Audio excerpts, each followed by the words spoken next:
Caracas, Venezuela. The governing party of President Nicolas Maduro was dominating municipal elections across Venezuela late Sunday, winning nearly all major cities, according to early results, and further consolidating Mr. Maduro's power as the country enters a presidential election year. Candidates of Mr. Maduro's United Socialist Party of Venezuela took the mayoralties in all but one of more than 40 principal municipalities, according to the national election authorities. Mr. Maduro, in a rambunctious, rambling address in the capital's Bolivar Plaza, declared that the final count would show that his party had won more than 300 of the 335 seats being contested. "We have obtained a big victory," he exclaimed. "A popular, democratic, free, sovereign victory of an independent country." The breadth of the apparent sweep by Mr. Maduro's party should not have surprised anyone, after the unexpected defeat of most of its candidates in regional elections in October.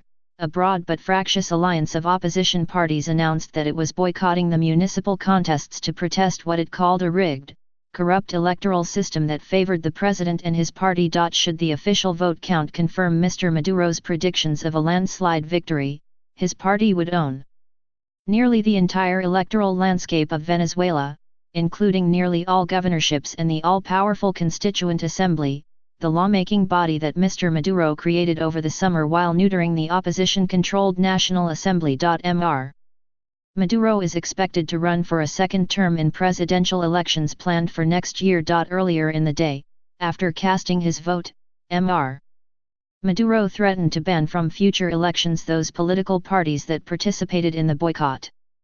"They will disappear from the political map," he declared. The elections on Sunday unfolded against a backdrop of economic misery in Venezuela.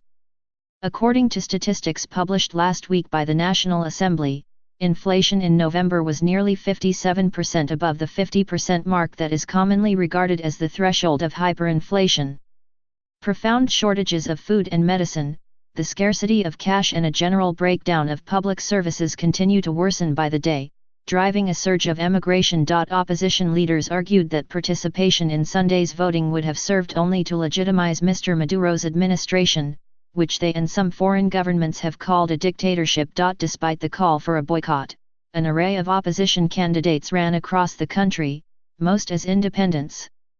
Untethered from their parties and from the scaffolding of support and money that such relationships bring, many of their campaigns barely registered with potential voters, providing little threat to the government-backed candidates of the United Socialist Party. "I don't know who any of the opposition candidates are," said Jesus Gomez, 37, the chief of security for a supermarket chain, who was on his way to vote on Sunday in Ocumare del Tai, a city south of Caracas, the capital. "All he was sure of was that he would vote, an expression of his rights," he said, "and that he would cast his ballot against the Maduro government, even if he suspected that the electoral process would be riddled with fraud. Everything's already pre-arranged," he said.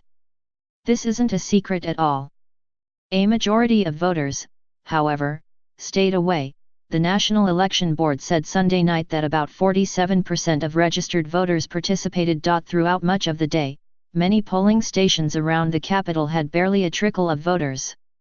In past elections, at least in some places, lines of people numbering in the hundreds snaked down the block and wait times stretched for hours. "Total waste of time," exclaimed Carlos Pez, a 44-year-old restaurant cook, who on Sunday morning was lifting weights with Edgar Martinez at a makeshift outdoor gym in downtown Caracas.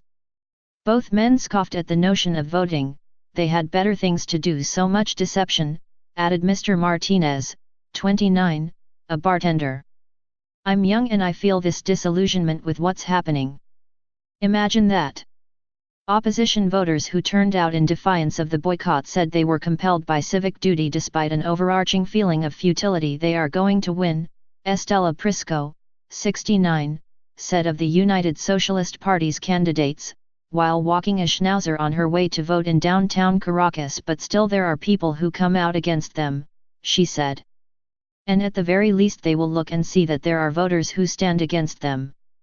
Abstention appeared to be so high that in some places pro-opposition voters worried that their side was at risk of losing its grasp on mayoralties that until Sunday had seemed guaranteed. One such place was El Hatillo, an affluent municipality in eastern Caracas, where the opposition has controlled the mayor's office since the election of Mr. Maduro's predecessor, President Hugo Chavez, in 1999.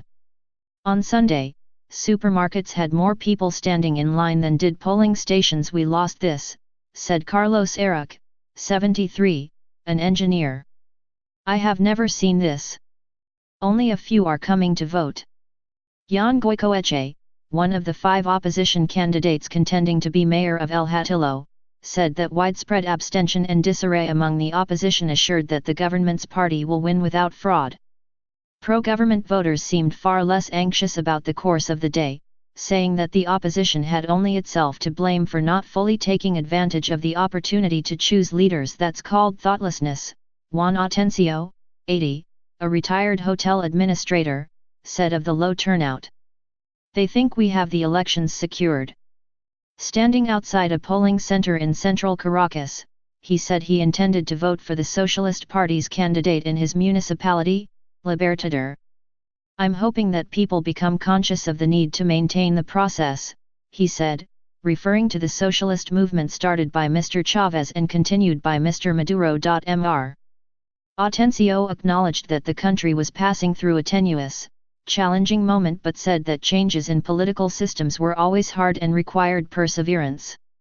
Parroting Mr. Maduro, he blamed foreign governments, including sanctions imposed by the Trump administration, for the country's economic crisis. But we're going to resist until the last combatant dies, Mr. Atencio said. And that last combatant has not yet been born.